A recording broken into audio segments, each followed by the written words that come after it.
often also see like, there's this movement within conservatives to kind of disparage like college, right? Yep. So like you typically like JD Mullane of the Courier Times will write a column once or twice a year about why it's a bad idea to go to college. I'm not saying college is for everyone, right? Like there are other things you can do, but, like part of the like college isn't just to kind of like teach you a skill so that you can be like a worker. It's continuing that progress Right. from like grade school to junior high to high school about thinking, about how to think and to have kind of like just more like worldly knowledge so that you can kind of be like a citizen in a functioning But democracy. that's the key thing right there. That's really what's under assault. This is kind of brings us back to where we started, right? You're talking about the threat against democracy.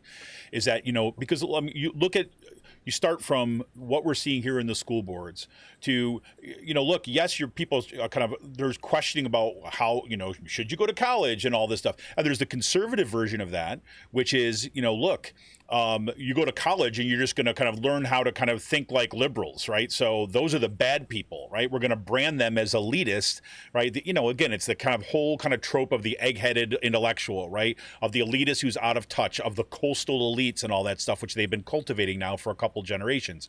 But now it's kind of really brought to the forefront. But this is where it's dangerous. This is also happening at the time that you've had, 30 to 40 years of neoliberal economic policy that has defunded these institutions, right? And has basically saddled generations with debt. So now you have a whole other group of folks who are questioning the value of college, not because they're afraid to think, right? Because they're questioning, do they actually want to have, like, I don't know, $50,000 worth of debt, $30,000 worth of debt. If you're going on to graduate school or medical school or law school, $200,000 worth of debt that you're going to have to be saddled with and having to pay off and be under the yoke of some bank someplace, right? So you've got these things happening at the same time. The defunding of those institutions. We look at what's happening in newsrooms where they've been stripping out the investigative because, again, the funding for newspapers is not there. The funding for investigative journalism is not there. The funding for education is not there. And so these are threats to democracy there. So you've got a two-pronged assault, the anti-intellectualism, right, that wants to kind of preach Western chauvinism, but then you've got the very structures of a liberal democracy that have been undermined by a kind of systematic defunding, right?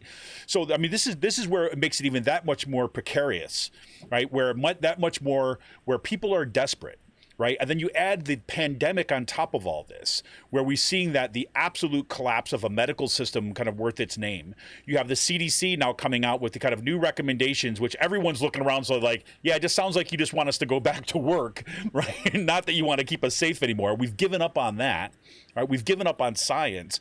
I mean, we're really, I think, up against it, right? Which is, again, this is where I'm thrilled to see how many people are organizing. And this is where I kind of, as I'm saying right now, I get fired up about this stuff too as well, which just says, look, the only thing that we can do at this point is fight. If we believe and what we're supposed to kind of hold, I don't know, we're supposed to cherish, right? Like our democratic institutions, our freedom, right? The protection of our individual rights. Then guess what? Then we got to stand up and fight for it, because there is no white horse coming. There is no or man on a white horse coming. There's no knight in shining armor that's waiting to come in and going to ride in and save it for us, right? And if anything about what's happening right now with the Build Back Better bill, with Joe Biden's agenda and everything like this at a national level, if anything, that should be the nail in the coffin of any belief that somebody else is going to do it for us, right? Because they're not.